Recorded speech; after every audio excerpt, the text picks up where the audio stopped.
A man's greatest strength can become his greatest curse when he's fighting to protect what matters most. The Catskills mansion stood like a fortress against the July thunderstorm, its stone walls echoing with children's laughter, while Mike Tyson found rare tranquility in his meditation room.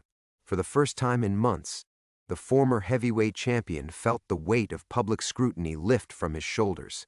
But that peace shattered when high-tech drones descended through the storm clouds like mechanical vultures, their cameras zooming in on his family's private moments with surgical precision.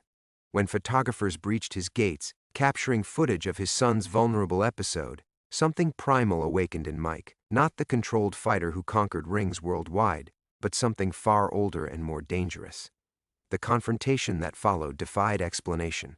Security cameras glitched, equipment failed, and witnesses reported phenomena that challenged everything they thought they knew about reality. What started as a simple invasion of privacy became a doorway into a family mystery spanning generations, forcing Mike to question whether his legendary power in the ring came from training alone or from something his bloodline had been hiding for decades. Before we jump back in, tell us where you're tuning in from, and if this story touches you, make sure you're subscribed because tomorrow I've saved something extra special for you. Mike's hands trembled as he stared at the security monitor footage, rewinding the same 30-second sequence for the fourth time. The timestamp read 7:42 p.m., the exact moment he'd confronted the photographer who'd gotten too close to his son. But where Mike should have appeared on screen, there was only empty air, as if he'd become a ghost haunting his own property. "This can't be right," he muttered, his voice carrying the same bewildered tone he'd used 40 years ago when his first opponent crumpled from a punch that felt like breathing. The storm outside hammered against the reinforced windows of his study, but the sound felt distant compared to the roar building in his chest. His wife, Lakeha, appeared in the doorway, still wearing the concerned expression she'd carried since the incident 2 hours ago. "The kids are finally settled," she said softly. "Miguel's anxiety has calmed down, but he keeps asking why the metal birds were watching him." Mike's jaw tightened. His 8-year-old son's autism made him hypersensitive to intrusion, and seeing those drones circling like predators had triggered one of his worst episodes in months. The memory of Miguel's terrified screams still echoed in Mike's ears, mixing with older echoes he'd spent decades trying to silence. "Where are the photographers now?" Mike asked, not looking away from the impossible footage. "Security escorted them off the property, but Mike—" Lakeha moved closer, her voice dropping to a whisper. "They're claiming their equipment malfunctioned. All of it. Cameras, drones, even their cell phones. They're saying it was like some kind of electromagnetic pulse." Mike finally turned from the monitor, and for a moment, Lakeha saw something flicker across his features. Not anger, but recognition. Like a man remembering a half-forgotten nightmare. "They got footage of Miguel," he said, the words heavy with protective fury. "I saw the telephoto lens focused on him during his meltdown. If that ends up online..." "It won't." Lakeha's certainty surprised them both, because according to them, every camera went dead the moment you stepped outside. The mansion's intercom crackled to life, interrupting the heavy silence. "Mr. Tyson, you have a visitor at the main gate," came the voice of his head of security, Marcus. "Says he's with the state police, investigating reports of electronic interference in the area." Mike and Lakeha exchanged glances. In the 3 years since they'd purchased this remote estate, law enforcement had never ventured up their mountain road without invitation. "Tell him I'll be down in 5 minutes," Mike replied, then looked at his wife. "Take the kids upstairs. Lock the door." "Mike, what aren't you telling me?" Lakeha's question hung between them like a challenge. He wanted to answer, but how could he explain something he didn't understand himself?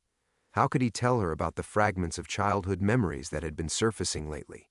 Images of his mother Lorna whispering urgently into the phone in languages that weren't English, or the way electronics always seemed to glitch around him during his most intense training sessions? "I don't know yet," he admitted, "but something's been building for months. The way people stare now, like they're studying me instead of just recognizing me. The photographers who seem to know our schedules before we do. And now this." He gestured at the security monitors, where other cameras showed normal footage.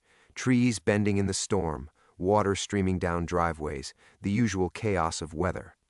Only the cameras that should have captured him showed these impossible gaps. "Promise me you'll keep the kids upstairs until I come back," he said. Kiha nodded reluctantly, then paused at the doorway. "Your mother used to talk about your great-grandfather sometimes. Said he had unusual gifts that skipped generations. She'd never mentioned this before. I always thought she was just being dramatic." After she left, Mike stood alone in his study, surrounded by the trappings of a life he'd built through calculated violence and unexpected redemption. Championship belts hung on the walls alongside his children's artwork. Photos of brutal knockouts shared space with images from his meditation retreats. Two versions of himself, existing in the same space. He pulled on a rain jacket and headed for the front door, but stopped at the hall mirror, an antique piece Lakia had insisted on despite his strange discomfort with it. His reflection stared back, solid and real, showing every line that 57 years had carved into his face. Yet the security cameras told a different story. The storm intensified as he stepped outside, rain driving sideways across the circular driveway where a state police cruiser waited, its emergency lights painting the darkness and stuttering red and blue. The officer who emerged was tall, methodical, and carried himself with the careful bearing of someone accustomed to investigating the inexplicable. "Mr. Tyson?" The man extended a hand. "Detective Ray Morrison, New York State Police. We need to talk." As their hands met, Mike felt something he hadn't experienced since his last professional fight. The electric moment before contact, when everything balanced on the edge of violence or peace. The detective's next words tilted that balance irrevocably. "You're not the first member of your bloodline we've had to investigate." The words hung in the storm-charged air like a physical blow. Mike's grip on the detective's hand tightened involuntarily, and he watched Morrison's eyes widen slightly, not in pain, but in something closer to recognition. "My bloodline?" Mike released the handshake, rain streaming down his face as he studied the detective's expression. "What the hell does that mean?" Morrison glanced toward the house, where warm light spilled from the windows like a beacon against the darkness. "Perhaps we could continue this inside, Mr. Tyson. What I have to share isn't meant for open air." Mike hesitated, every protective instinct screaming against bringing this stranger into the sanctuary he'd built for his family. But the detective's words had unlocked something, a door in his memory that had been sealed since childhood, now creaking open to reveal shadows he'd forgotten existed. "5 minutes," Mike said, leading Morrison up the stone steps. "My family's been through enough tonight." As they entered the foyer, Mike caught a glimpse of movement on the curved staircase. Milan, his 16-year-old daughter, peering through the banister rails with the keen intelligence she'd inherited from both parents. She ducked back when she saw him looking, but he knew she'd be listening from the landing. In any other situation, he'd have sent her to her room immediately. Tonight, something told him she might need to hear this too. The study felt different with Morrison in it.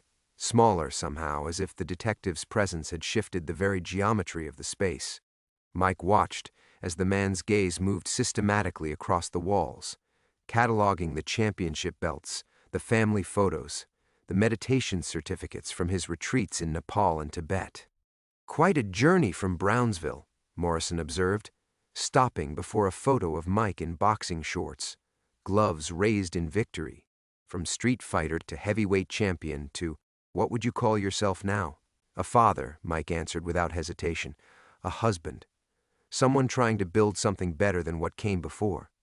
Morrison nodded approvingly, then reached into his jacket and withdrew a manila folder that looked far too thick for a simple noise complaint investigation. "Your mother, Lorna Mae Smith Tyson, born 1927 in Charlottesville, Virginia. Moved to Brooklyn in 1951, died in 1982. You didn't come here to recite my family history," Mike said, but his voice carried less certainty than his words. The detective knew details, specific dates and places that felt loaded with significance. "Your mother worked nights at the hospital," Morrison continued, opening the folder. "But during the day, she made phone calls, lots of them, to numbers that our telecommunications division found interesting." He slid a photocopied page across Mike's desk. Even in the poor quality reproduction, Mike could see his mother's handwriting, the careful script she'd used for important correspondence. but the addresses were all wrong. Post office boxes in Switzerland, numbered accounts in the Cayman Islands, and strangest of all, what looked like coordinates rather than street addresses. She was sending money, Mike realized, the memory surfacing like a bubble breaking through dark water.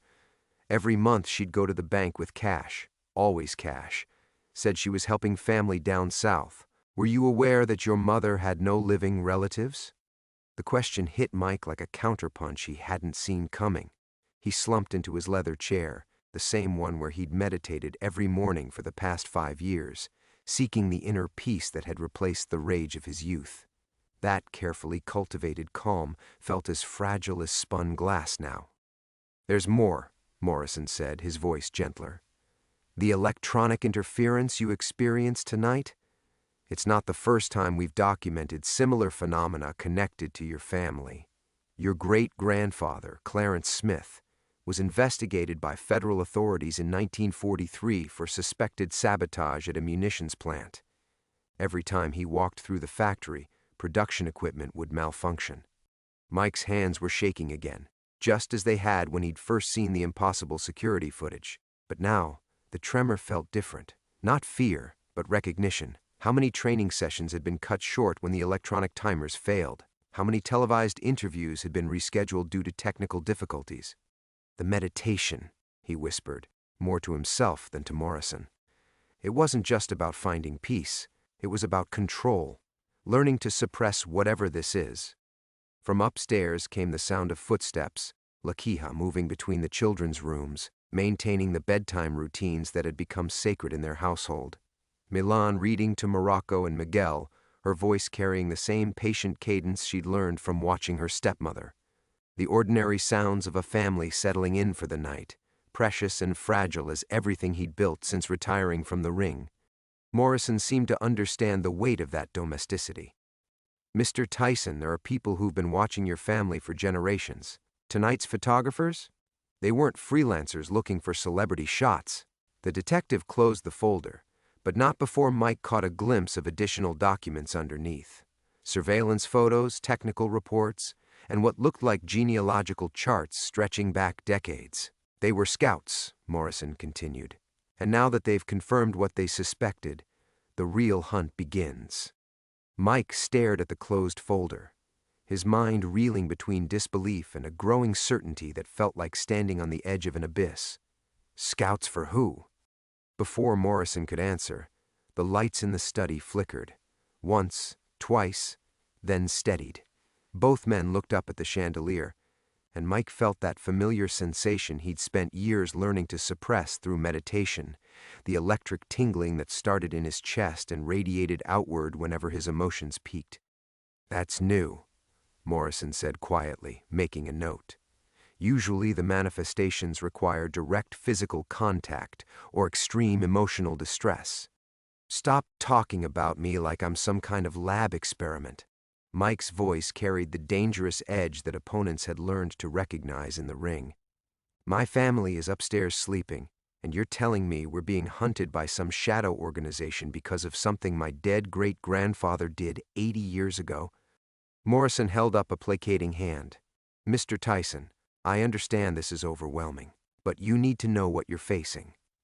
He reopened the folder, revealing a black-and-white photograph of a man who could have been Mike's twin. Same broad shoulders, same intense eyes, even the same way of holding his head slightly tilted when listening. "Clarence Smith, 1942, Morrison explained. "This was taken 3 months before the munitions plant incident. He was working as a civilian contractor, helping to test new electrical systems for military aircraft. According to the reports, he could tell which circuits would fail just by walking past them." Mike studied the photograph, and fragments of half-remembered stories began surfacing. His mother's late-night phone calls, always conducted in whispers, the way she'd flinch whenever he asked about family history, her insistence that he never discuss his special feelings with anyone outside their home. "She knew," he said, understanding flooding through him. "Mom knew this would happen someday." Morrison nodded gravely. "The organization tracking your family calls itself the Meridian Collective. They've been documenting individuals with electromagnetic anomalies since the 1920s. Most of their subjects end up either recruited or, he paused, seeming to weigh his words carefully, or what? Or they disappear. The study fell silent except for the storm continuing its assault on the windows. Mike could hear his pulse in his ears, the same rushing sound he'd experienced before every major fight. But this wasn't a boxing ring where he could control the outcome through training and determination. This was his family's safety hanging in the balance. "What do they want?" Mike asked. "Power," Morrison replied simply. "The ability you've inherited is extraordinarily rare, but it's not unique.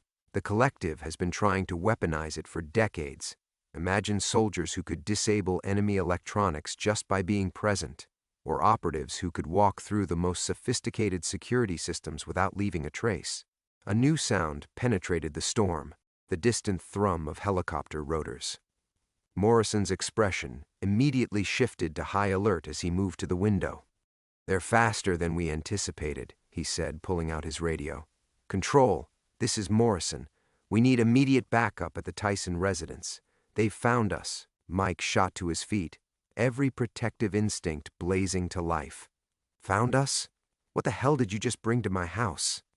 "Mr. Tyson, listen to me carefully," Morrison said, his detective's calm cracking to reveal military precision underneath. "You have approximately 3 minutes to make a choice that will determine your family's future. You can come with me right now. There's a safe house in Montreal where we can protect you while we figure out how to permanently disappear the collective's files on your bloodline." The helicopter sound was growing louder, joined now by what sounded like additional aircraft.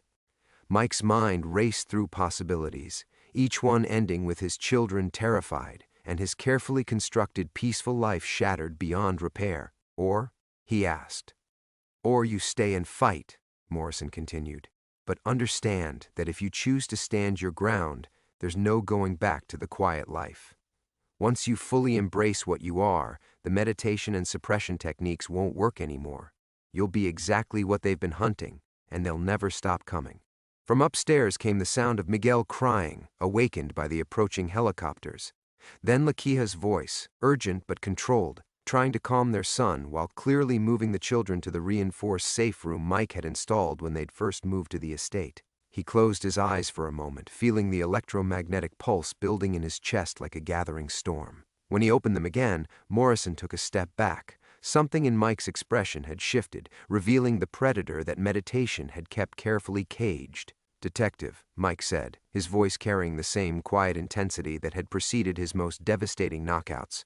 "How exactly does one fight an organization that's been hunting families for generations?" Morrison smiled grimly and reached for his radio. "Very carefully, Mr. Tyson, and with a lot more help than just the two of us." The radio crackled with static before going completely dead in Morrison's hand.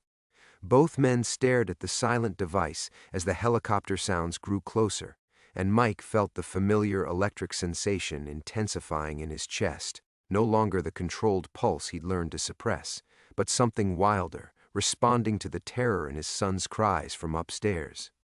"How many people know about this?" Mike asked, his voice barely above a whisper.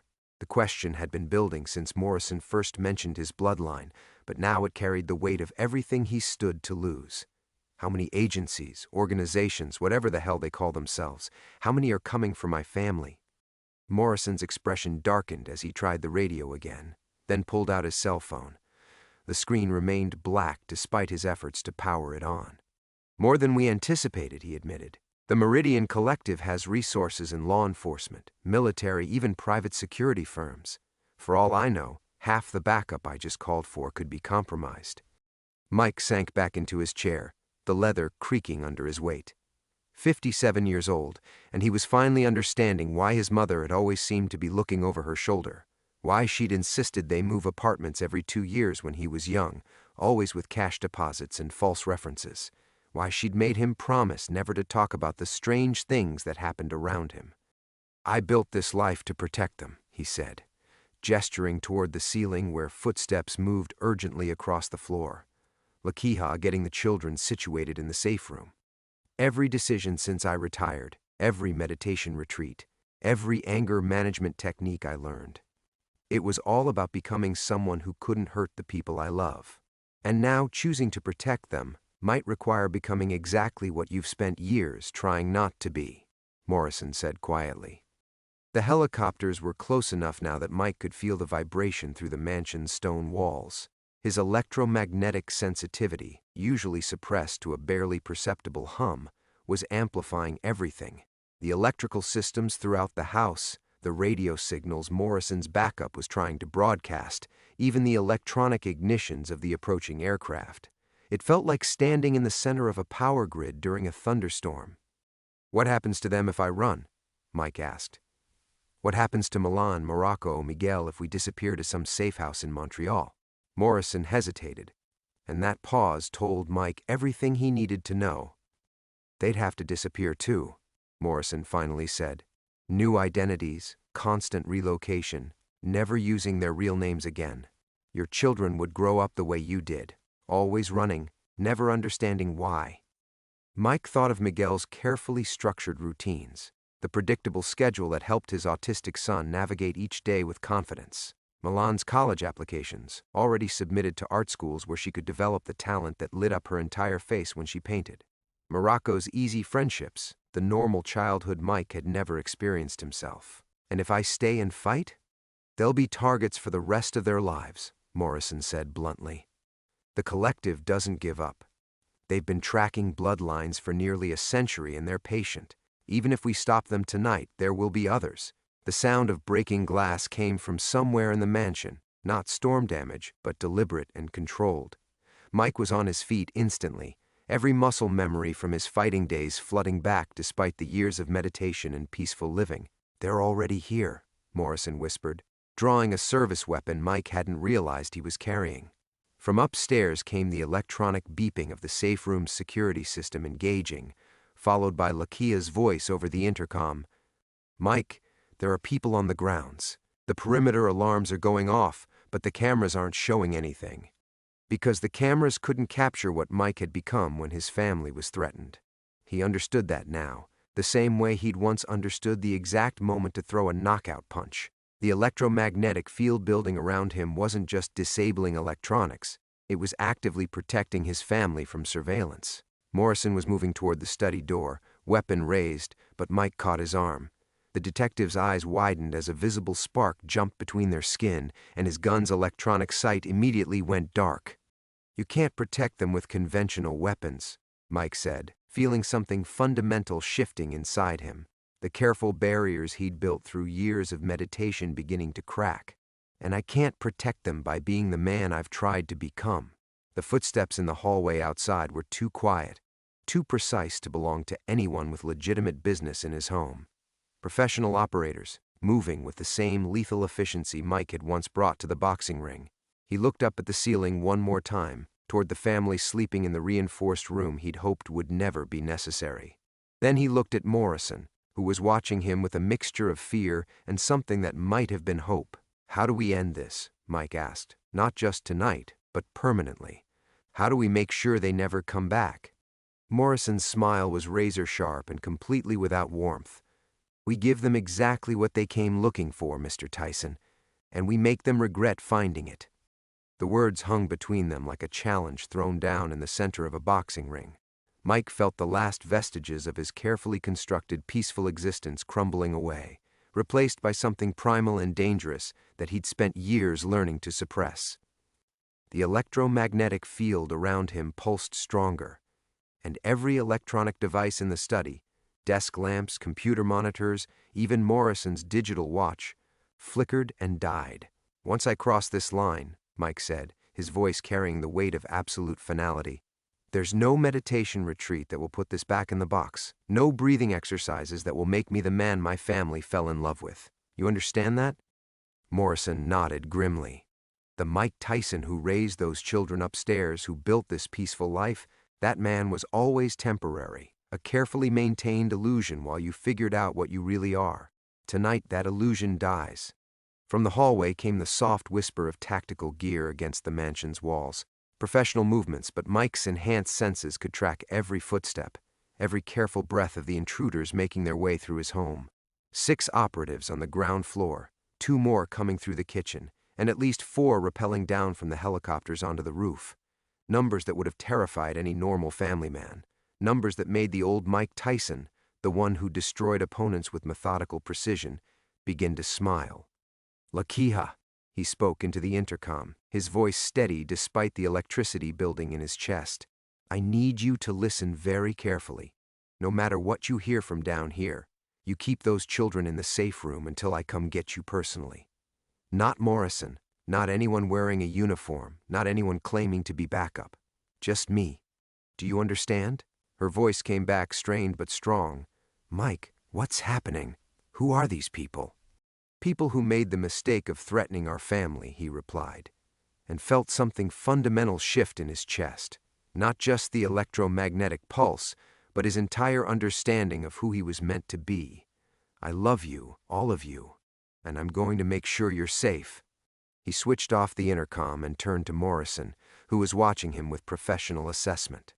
"What exactly are you, detective? Because you're handling this situation like someone who's dealt with people like me before." Morrison's smile carried decades of secrets. "Let's just say the Meridian Collective isn't the only organization that's been tracking your family, Mr. Tyson. The difference is, we've been trying to protect you." The study door exploded inward in a shower of splinters, revealing two figures in tactical gear with weapons raised.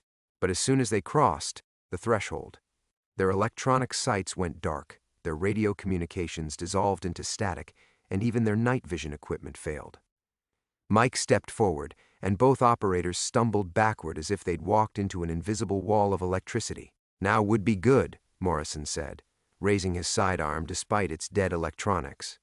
Mike Tyson, heavyweight champion, devoted father, meditation practitioner, and now something far more dangerous than any of those identities, stepped into the hallway of his family home and let 17 years of suppressed power flow through him like a dam bursting. The electromagnetic pulse that radiated outward was visible now, a shimmer in the air that traveled through the mansion's walls and beyond. Every electronic device within 100 yards died instantly. The helicopter's engines coughed and failed, sending them into emergency auto-rotations onto his grounds. Emergency lighting systems sparked and went dark. Even the tactical team's battery-powered equipment became useless metal. But Mike felt more alive than he had since his boxing career ended. This was what his mother had tried to protect him from, not the ability itself, but the moment when he would finally stop running from what he was meant to become. "The basement has a weapons cache," he told Morrison, as they moved down the darkened hallway. Mike's electromagnetic field preceding them like a wave of technological death. "Military-grade equipment I hope never to use. But if we're giving the collective what they're looking for, we might as well give them the full demonstration." Morrison's radio crackled briefly to life, backup finally arriving from beyond the range of Mike's influence, then died again as they moved together toward the tactical teams now stumbling blind through a mansion where every electronic advantage had been stripped away. "Mr. Tyson," Morrison said as they reached the basement door, "once we do this, you can never go back to being the man who just wanted to meditate and raise his children in peace." Mike's hand was already on the door handle, his other reaching for weapons he'd purchased but never imagined using. Above them, his family waited in a reinforced room while strangers moved through the home they'd built together. The choice had already been made the moment those helicopters appeared over his property. "Good," he said, and meant it completely. That man couldn't protect them. The basement door swung open to reveal Mike's deepest secret, not just weapons, but a fully equipped tactical facility that looked like it belonged in a military installation rather than beneath a family home. Morrison's flashlight beam swept across walls lined with advanced firearms, body armor, and surveillance equipment that somehow remained functional despite Mike's electromagnetic field. "Jesus Christ," Morrison breathed. "You've been preparing for this longer than I thought." Mike moved through the armory with practiced efficiency, his hands finding equipment in the darkness as if he'd rehearsed this moment countless times. "My mother left me more than just stories about our bloodline," he said, pulling on tactical gear that fit him perfectly. "She left me instructions, weapon caches in 3 different states, emergency protocols, contact information for people who could help when the time came." "People like me," Morrison said, understanding dawning in his voice. "People exactly like you." Mike's fingers closed around a modified assault rifle, and he felt the familiar weight of purpose settling into his bones. Not the meditative calm he'd cultivated for 17 years, but something far older and more dangerous. Detective Morrison of the NYPD, whose real name is probably something else entirely, and who's been watching my family since we moved to the Catskills. Morrison didn't deny it. Instead, he reached for his own equipment from a section of the armory that Mike now realized had been stocked specifically for him. Captain James Morrison, formerly of the 75th Ranger Regiment, currently with a joint task force that doesn't officially exist. We've been tracking Meridian Collective operations for 15 years. Above them, the sounds of tactical movement had grown quieter, the operators adapting to their compromised equipment, falling back on training that predated electronic warfare. Mike could sense their positions through the mansion's electrical systems, each heat signature and electromagnetic field as clear as if he were watching them on a monitor. 6 men still operational on the ground floor, Mike said, checking his weapon with movements that felt like muscle memory, despite decades away from combat. 2 more in the kitchen, but they're moving toward the service elevator. They know about the safe room. Morrison's expression hardened. The collective has blueprints of your house. They've been planning this extraction for months. Mike paused, a fresh magazine halfway to his rifle. Extraction? They don't want to kill you, Mr. Tyson. They want to take you alive, study you, figure out how to replicate what you can do. Morrison's voice carried the weight of classified knowledge. Your children, too. Electromagnetic abilities sometimes skip generations, but not always. The words hit Mike like a physical blow, and the lights throughout the mansion flickered as his electromagnetic field spiked with paternal fury. The idea of these people taking Miguel, putting his autistic son through whatever procedures they had planned, it was unthinkable. How many others have they taken? Mike asked, his voice deadly quiet. 17 that we know of in the last decade. Adults and children. They disappear into facilities that officially don't exist, and their families are told it was accidents, kidnappings by unknown parties. Morrison finished loading his weapon and looked directly at Mike. None of them have ever come back. Mike closed his eyes and let his enhanced senses expand through the mansion. He could feel every heartbeat above them, his family safe in the reinforced room, the tactical teams positioning for what they probably assumed would be a simple takedown of an aging boxer. They had no idea what they were walking into. The task force you work for, Mike said, opening his eyes with new understanding. You're not just tracking the collective, you're hunting them. Morrison smiled, and for the first time, it reached his eyes. We prefer the term aggressive counterintelligence. Most of us have personal reasons for wanting these bastards stopped. Personal reasons? They took my sister in 1997. She could manipulate electrical currents with her mind, short out traffic lights to help her through intersections, charge dead batteries by touching them. Small stuff, but useful. Morrison's jaw tightened. She was 19 years old and working toward a degree in electrical engineering. They made it look like a car accident. Mike felt something click into place, the final piece of understanding that transformed his protective fury into something far more focused and dangerous. This wasn't just about his family anymore. This was about every family that had been destroyed by people who saw human beings as resources to be harvested. How do we end them? Mike asked, checking his gear one final time. Morrison moved toward the basement stairs, his own weapons ready. We start by showing them what happens when they threaten the wrong family, and then we follow the survivors back to whoever sent them. From upstairs came the sound of the service elevator engaging, the tactical team making their move toward the safe room. Mike's electromagnetic field expanded again, and throughout the mansion, every remaining electronic system died completely. Time to go to work, he said, and meant it in every sense that mattered. The service elevator died between the 2nd and 3rd floors, and Mike could hear the tactical team's muffled curses through the mansion's walls as they realized their approach route had become a steel trap. His electromagnetic field was fully active now, an invisible dome of electrical death that extended 50 yards in every direction and made the air itself taste like copper pennies and ozone. They'll have to use the main staircase, Morrison said, moving behind Mike with the fluid precision of someone who'd done this before. Funnel them into a kill zone. Mike paused at the basement door, one hand on the frame, feeling the familiar pre-fight stillness settle over him. But this was different from any boxing match. This was about something more fundamental than victory or defeat. This was about the kind of father he was willing to become when everything else had been stripped away. "Morrison," he said quietly, "when this is over, when we've dealt with tonight's problem, what happens to the man who did it? What happens to the Mike Tyson who remembers how good it feels to hurt people who threaten his family?" The detective's expression was grim with understanding. "That's the real choice, isn't it? Not whether to fight, but whether you can live with winning." From upstairs came the sharp crack of forced entry, the tactical team abandoning stealth for speed as they realized their technological advantages had evaporated.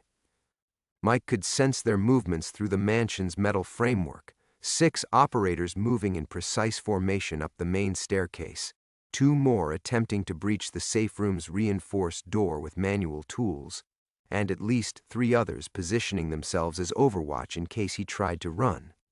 They still thought they were hunting an aging boxer who might put up some resistance before surrender. They had no idea they'd walked into the territory of something that could turn their equipment into expensive paperweights and track their movements through electromagnetic signatures that were as clear as breadcrumbs. "The children," Mike said, his voice carrying 17 years of paternal devotion wrapped around a core of absolute lethality. "They're trying to cut through the safe room door." Morrison checked his weapon one final time. "Reinforced titanium. It'll take them 20 minutes with manual tools, maybe more. They don't have 20 minutes. Mike started up the basement stairs, and with each step, the careful persona he'd built through years of meditation and anger management classes fell away like shed skin. The electromagnetic field around him pulsed with his heartbeat, visible now as a faint distortion in the air that made the mansion's lights flicker and die in sequence. By the time he reached the main floor, every electronic system in the building had gone completely dark.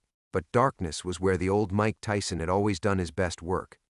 The first tactical operator rounded the corner into the hallway with military precision, night vision goggles raised and useless, relying on ambient light from the storm outside. He never saw Mike coming. The punch landed exactly where Mike intended, not to kill because dead men couldn't be interrogated, but to remove the threat with surgical efficiency. The operator dropped without a sound, and his partner had just enough time to realize something was wrong before Mike's second punch introduced him to unconsciousness. "Clean," Morrison said approvingly, checking the downed men for identification that they both knew wouldn't be there. "You haven't lost much." "I haven't lost anything," Mike replied, and felt the truth of it in his bones. The meditation, the peaceful retirement, the years of learning to control his temper, none of that had made him weak. It had just given him better control over something that had always been deadly. Above them, the sounds of the remaining team grew more urgent as they realized 2 of their operators had gone silent. Mike could feel their stress through their elevated heart rates, sense their radio attempts failing as his electromagnetic field scrambled every frequency they tried to use. "They're scared," Morrison observed. "Good. Scared people make mistakes." Mike moved toward the main staircase with predatory grace, feeling more like himself than he had since hanging up his boxing gloves. "And we need at least one of them functional enough to tell us where their base of operations is located." From the safe room came the high-pitched whine of industrial cutting tools biting into titanium, manual equipment that wouldn't be affected by electromagnetic interference. Miguel's voice carried faintly through the reinforced door, the distinctive sounds of distress that meant his carefully structured world was dissolving into chaos. Mike's electromagnetic field spiked with paternal fury, and throughout the mansion, every piece of metal began to vibrate with harmonic resonance. The cutting tools shrieked and jammed as their metal components expanded beyond tolerance. "Now they know what they're really dealing with," Morrison said. Mike started up the stairs toward his family, toward the confrontation that would define who he was for the rest of his life. The choice had been made the moment strangers entered his home. Everything else was just methodology. "Time to show them what happens when you threaten the wrong family," he said. The staircase creaked under Mike's weight as he ascended toward the second floor, each step bringing him closer to the sounds of his son's distress, filtering through the safe room's reinforced walls. The electromagnetic field radiating from his body had grown so intense that the mansion's copper wiring was beginning to heat up behind the walls, filling the air with the acrid smell of burning insulation. Morrison followed 3 steps behind, his weapon raised but useless in the electrical dead zone that surrounded Mike like an invisible storm. They could both hear the tactical team's increasingly frantic attempts at radio communication, brief bursts of static that died the moment they entered Mike's sphere of influence. 4 operators on the landing, Mike whispered, his enhanced senses reading their electromagnetic signatures through the walls. 2 at the safe room door, 2 providing overwatch at the end of the hall. But as they reached the top of the stairs, Mike felt something that made his blood run cold. Through the titanium door of the safe room, Miguel's distress had escalated beyond anything Mike had ever heard from his son. Not just the meltdown sounds of overstimulation, but something deeper and more primal: fear. Pure, unfiltered terror from a child whose autism made it impossible for him to understand why strangers were trying to break into his sanctuary. Mike's electromagnetic field exploded outward with such force that every metal object in the mansion began to vibrate audibly. Picture frames rattled on the walls, cutlery in the kitchen drawers rang like wind chimes, and the tactical team's weapons became so hot they had to drop them or suffer burns through their tactical gloves. "Jesus," Morrison breathed as his own sidearm became too hot to hold. "Mike, you need to control this before—" The warning came too late. Mike stepped into the second-floor hallway, and the closest operator, a man built like a linebacker with 20 years of special forces training, took one look at what was approaching him and made the fatal mistake of seeing an aging boxer instead of apex predator. The man lunged forward with a tactical knife, assuming Mike's electromagnetic field was just some kind of technological trick. The blade never reached its target. Mike's counterpunch landed with 40 years of refined technique behind it, and the operator's body armor might as well have been tissue paper. The impact lifted the man off his feet and sent him crashing through the hallway's drywall into the bathroom beyond, but it was what happened next that changed everything. As Mike followed through on the punch, his electromagnetic field spiked beyond anything he'd ever experienced. Every metal surface in the mansion began to glow with induced current. The tactical team's dropped weapons started to melt where they lay, and from somewhere deep in the house came the sound of structural metal groaning under electromagnetic stress that was approaching the limits of what the building could withstand. "Mike," Morrison shouted over the growing electrical hum, "you're going to bring the whole house down." The second operator made his move while Mike was struggling to control the power surge, but discovered that close-quarters combat with someone whose body generated an electromagnetic field was like fighting inside a lightning storm. Every piece of metal on his tactical vest became a conductor. His helmet's chin strap grew so hot it left burns on his neck.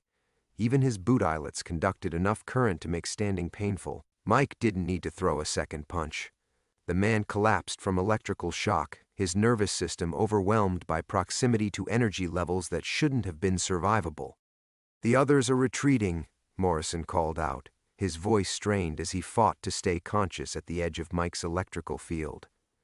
"They're falling back to whatever extraction point they had planned." But Mike wasn't listening anymore. Through the safe room door, Miguel's cries had become something that cut straight through every defensive mechanism Mike had built over 17 years of learning emotional control. His son was terrified, calling for his father, begging for the frightening sounds to stop. Mike placed his hand against the titanium door, and his electromagnetic field focused with surgical precision. The lock mechanism, despite being designed to resist everything from explosives to industrial cutting tools, simply disengaged as its electronic components surrendered to power that rewrote the laws of physics within its immediate vicinity. The door swung open to reveal his family huddled together in the reinforced space, Lakeha holding their daughter, Miguel rocking back and forth in the corner with his hands over his ears, both children's faces streaked with tears. "Daddy," Miguel whispered, his voice breaking on the word. "Make it stop. Make the bad sounds stop." And in that moment, Mike Tyson understood exactly what kind of man he had always been meant to become. Not the heavyweight champion, not the meditation practitioner seeking inner peace, but the father who would burn the world down before he let anyone hurt his children. The electromagnetic field around him stabilized, controlled now by purpose instead of fury. When he spoke, his voice carried absolute certainty. "It's over, son. Daddy's here, and nobody's ever going to scare you like this again." Outside, he could hear helicopters retreating into the storm, their engines coughing back to life as they moved beyond his sphere of influence. They would be back. With better preparation, more operators, equipment designed to function in electromagnetic warfare conditions, Mike found himself looking forward to it. Mike knelt beside Miguel in the safe room's sterile light, his electromagnetic field finally under control as he pulled his son into his arms. For a moment, the world felt normal again, just a father comforting his frightened child while the storm raged outside. Laquija's relieved smile, their daughter's sleepy murmur, Miguel's trembling subsiding as familiar arms wrapped around him. This was what he'd fought for. This was what mattered. Then Morrison's voice shattered the illusion from the hallway outside. "Mike, we've got a problem. You need to see this." The tone carried something Mike had never heard from the detective before. Not concern or urgency, but something closer to despair. Mike kissed Miguel's forehead, whispered reassurances to Laquija, and stepped back into the corridor where Morrison stood hunched over one of the unconscious operators. "What is it?" Mike asked, but Morrison was staring at a tablet he'd pulled from the tactical team's equipment.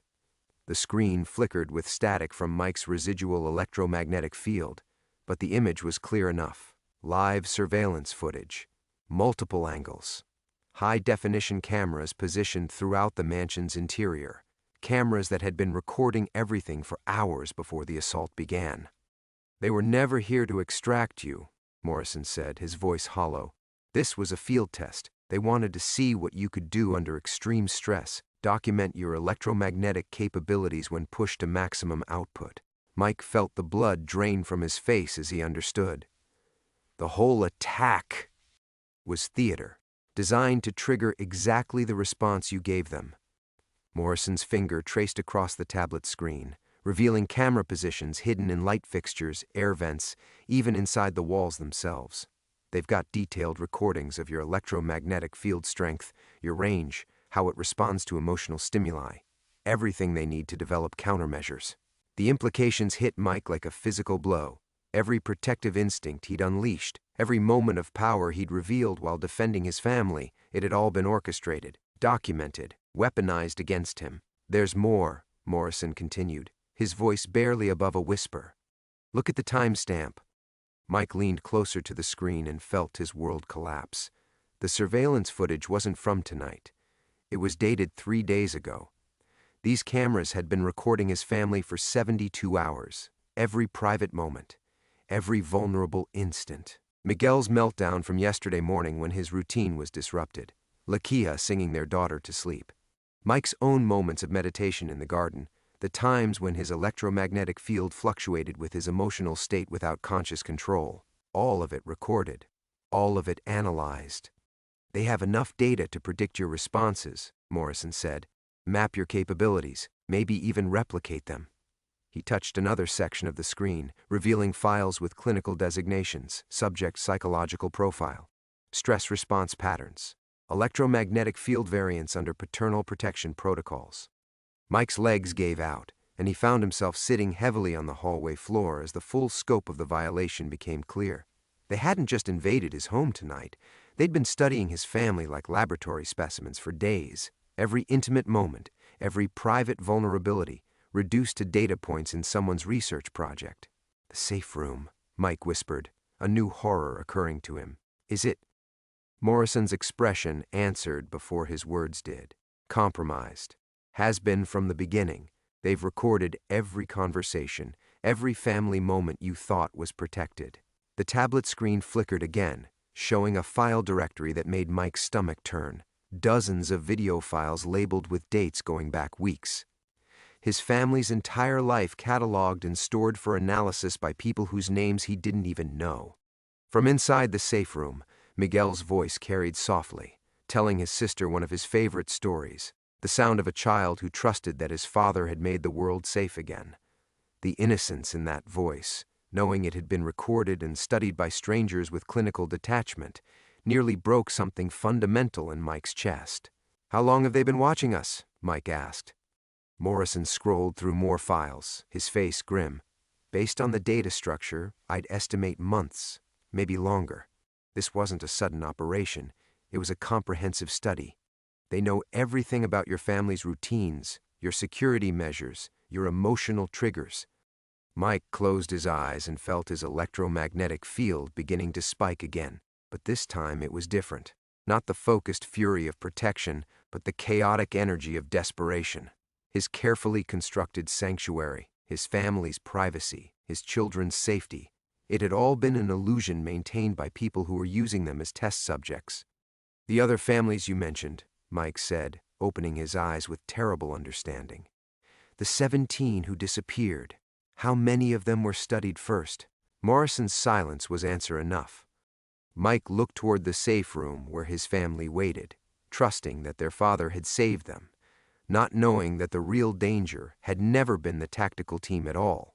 It had been the cameras in the walls, recording every moment of love and vulnerability for people who saw human beings as resources to be harvested. He had won tonight's battle and lost something infinitely more precious, the illusion that his family could ever truly be safe again.